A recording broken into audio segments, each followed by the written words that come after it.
Thank you for being here and happy birthday to Congressman Rodito Albano, who is hosting us today. Well, since the day we took office, it's been a goal of the government to lift up every part of the Philippines, not just Metro Manila. The provinces are the heart and soul of our nation, and we should nourish that heart and soul with investments in our people and investments in our infrastructure. So I've come to Isabela so many times. I've been to every town of Isabela. And this is because the tours of our nation have been a staple of our stay in office. But more importantly, not only do we visit the provinces, we invest in the provinces. This is because our political system is so warped, it gives too much political power and economic power to Metro Manila. So our aim is to spread opportunity across the nation so that we take back the tilt towards Manila. And to spread development away from an inequitable concentration in Manila, we have created a super regions. Mindanao Agribusiness, the Central Philippines Tourism, the Cyber Corridor, the Urban Luzon Beltway, and the North Luzon Agribusiness Quadrangle where we are. The North Luzon Agribusiness Quadrangle, or NLAC, consists of regions 1, 2, CAR, and the northern part of 3. This is the rugged north of our country. Like you are between the Cordilleras and the Sierra Madre, so rugged indeed. But but this rugged north of our country has produced some of the most hardy and hardworking people in the Philippines, so we congratulate you for that. And the long history of grit and determination of our farmers and small business producers has kept the nation moving forward.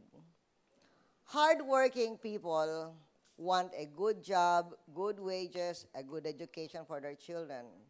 Hardworking people want improved roads and bridges in order to get to work and conduct business. For example, the road from Tuguegarao to Kawayan is now so easy to travel. Unlike when I was a senator, it took me such a long time. So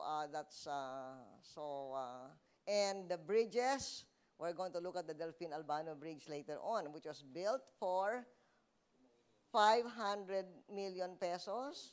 And a similar bridge is being proposed of 1.7 billion pesos. So you can see how well and cost-effective this Delfin Albano Bridge has been.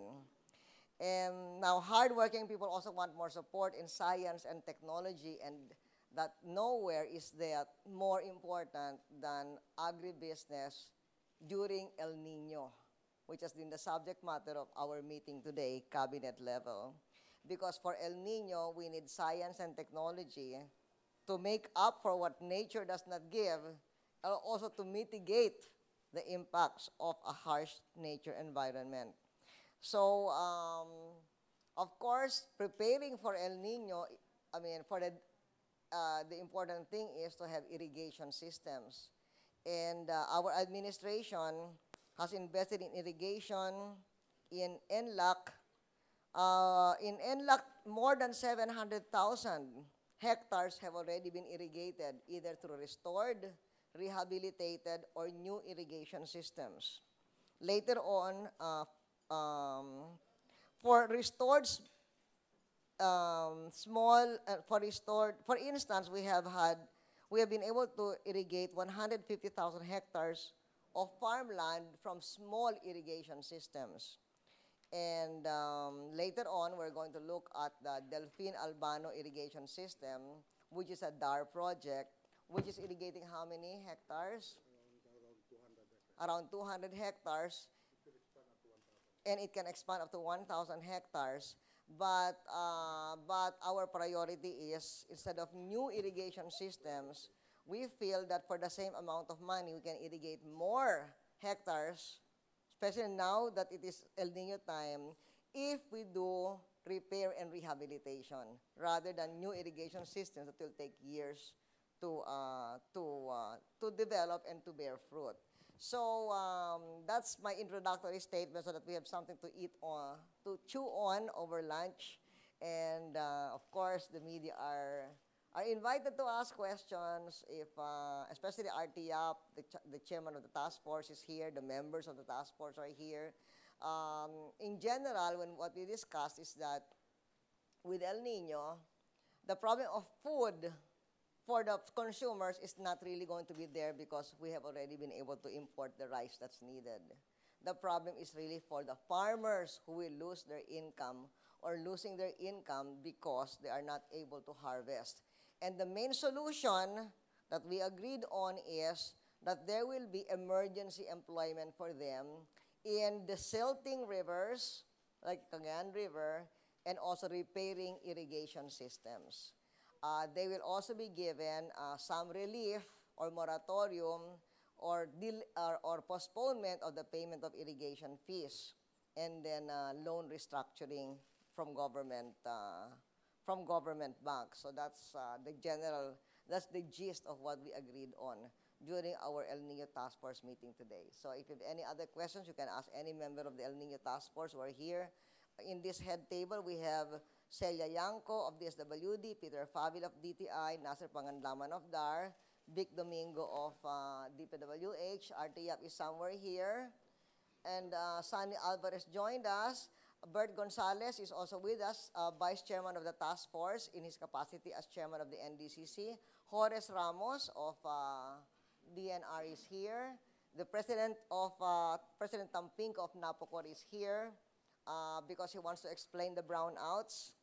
They are not directly caused by El Nino. They are caused by the mechanical problem in Sual and in Masinloc, which Sual has been repaired and Masinloc is going to be finished soon, so that by the end of this week, the situation would have normalized. The specific mechanical problem is tube leak, whatever that means. Okay. Yung tubo tumutulo. Okay, so they had to repair it.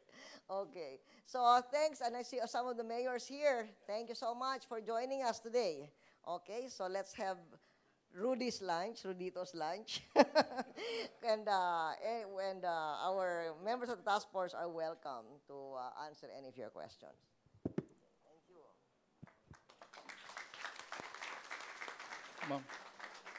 Ma'am, in behalf of the people here, of Isabela also, we would like to thank you, and your mere presence has already uplifted our spirits already, and we are very happy and honored that you're here.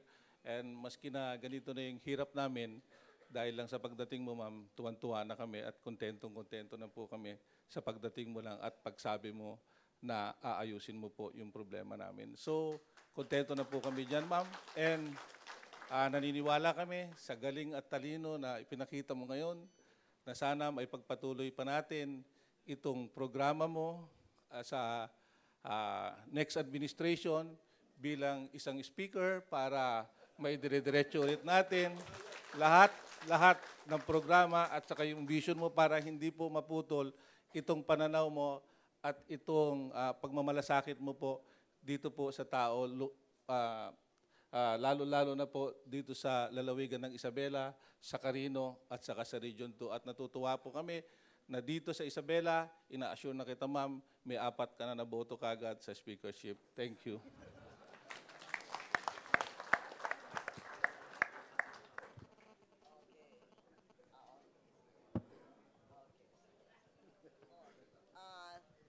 Thanks, Rudito. Sabi ni RTAP, yung land bank who was not a member of the task force, but it was requested by Boji na sana mabigyan ng relief yung mga magsasakang may utang. So land bank has agreed raw to the relief from some kind of a moratorium on payment, and then they will work on the penalties. Okay. Madam President, Land Bank will instruct their conduits to allow for a moratorium and restructuring of loans. But Land Bank is waiting for us to submit the provinces that are affected by El Nino. And then kung merong reprieve dun sa interest rates, that will be discussed. One of the most affected is Isabela. Kaya nandito kami ngayon. Yes, ma'am. Of all the provinces that were affected, Isabela would rank as the first most affected. Wow. Yes, ma'am.